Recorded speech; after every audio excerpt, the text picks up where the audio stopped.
सड़क के नल के पास औरत सारे बहस कर रहे होते हैं। हवा में मटके उड़ रहे हैं। तुझसे पहले तो मैं आई। आहा, तुझसे पहले मैं आई। अरे रुको तुम, चूल्हे पे दाल पक रहा है, एक मटका पानी तो लेने दो। अरे तुम रुको, वहाँ झूले में मेरा बेटा रो रहा है। अरे निकलो, तुम्हारी कहानियाँ। चूल्हे पे दाल पक रहा है तो मैं क्या करूँ, और झूले में बच्चा रो रहा है तो मैं क्या करूँ। ऐसे उन दोनों औरतों को बगल में धकेलकर तीसरी औरत नल के पास आकर उसका मटका भर देती है।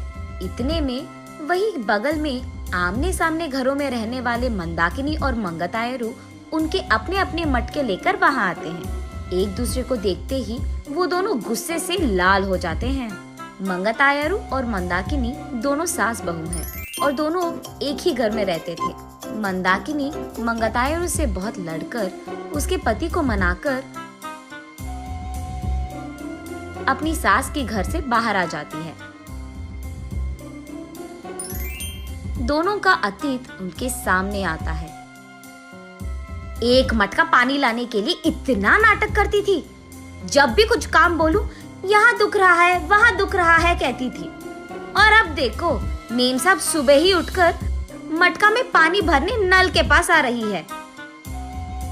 सुबह उठते ही सारे पकवान को भैंस की तरह खाती रहती है, चीजों को यहाँ से वहाँ तक नहीं लगाती है। लेकिन अब देखो, भैंस चल के आ रही है मटके पानी के लिए। ऐसे एक दूसरे को कोसते हुए वो दोनों नल के पास आते हैं। सबसे पहले मंगतायरू पानी के लिए उसकी मटका नल के नीचे लगाती है। लो, आ गई भैंस। आते ही अपना मटका लगा दिया इसने नल के नीचे, जैसे इसका बाप का जागिर हो। ऐसे उसका मजाक उड़ाकर मंगतायरू की मटके को एक जोर का झटका देती है। बस मटका ऊपर उड़कर नीचे गिरता है।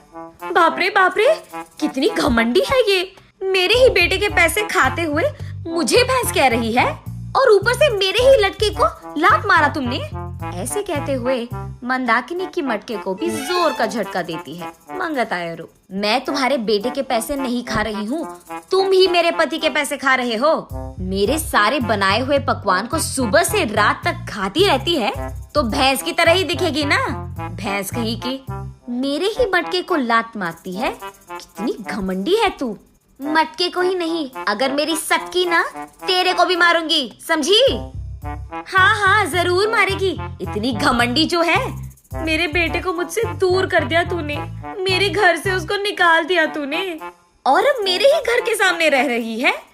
सिर्फ तेरे बेटे को ही नहीं, तुझे भी तेरे घर से निकाल दूंगी, समझी?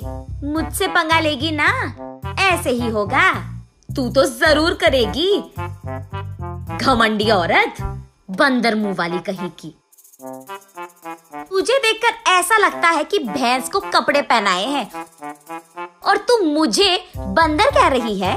भैंस कहीं की मुझे भैंस कह रही है, मुझे बंदर कह रही है।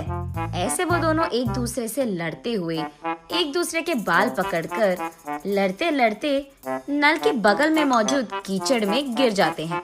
ये सब दूर से देख रहे बाप बेटे दोनों एक दूसरे को देख हंस पड़ते हैं। मंदाकिनी घर में सारा काम करते हुए रहती थी। उसे देख मंगतायरू, क्यों बहू, लगता है कि नल में ना पानी खत्म हो जाएगा, जाकर 2 मटके ले आ बेटी।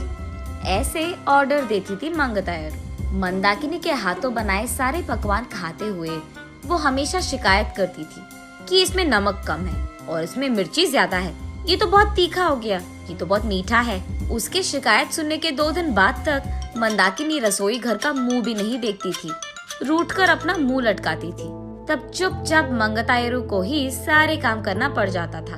जब मंदाकिनी सारा घर को साफ करके 2 मिनट लेट जाती थी, तब मंगतायरू, घर के सामने रंगोली कौन डालेगा, तेरा बाप। ऐसे वो दोनों हमेशा बहस करते हुए लड़ते थे। संदीप ऑफिस से लौटते ही एक तरफ मंगतायरू और दूसरी तरफ मंदाकिनी, दोनों उसको शिकायतें खूब सुनाते थे। ना अपने बीवी को बोलता था और ना ही अपनी माँ से कह पाता।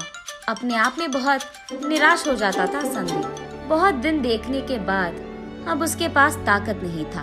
वो एक दिन अपने पिता के पास जाकर ऐसे कहता है, पापा, मैं घर से अलग होने की सोच रहा हूँ। आपकी बहू भी मुझे हर रोज इसी बात के बारे में सताती रहती है। हाँ तो तुम सच में अलग हो जाओगे बेटा? तुम्हें क्या लगता है अलग रहने से इन दोनों में ममता जाग उठेगी? ममता और प्यार भले ही बाहर ना आए, लेकिन इन दोनों को इतना तो समझ आएगा कि एक दूसरे के बिना अपने अपने घरों में अकेले रहते हुए सारे काम अकेले करते हुए कितना मुश्किल है। अब दोनों को समझ में आना है ना पापा कि अलग रहना कितना मुश्किल है। ऐसे कहता है।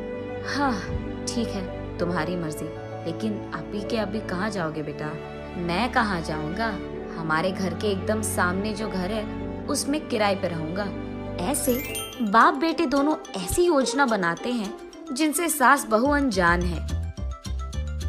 इन दोनों को सबक सिखाना तो छोड़ो, एकदम पागलों की तरह लड़ रहे हैं ये दोनों।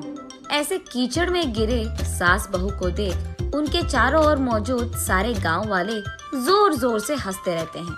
अब इन दोनों इसके बाद क्या करेंगे ये हम अगली वीडियो में जानेंगे।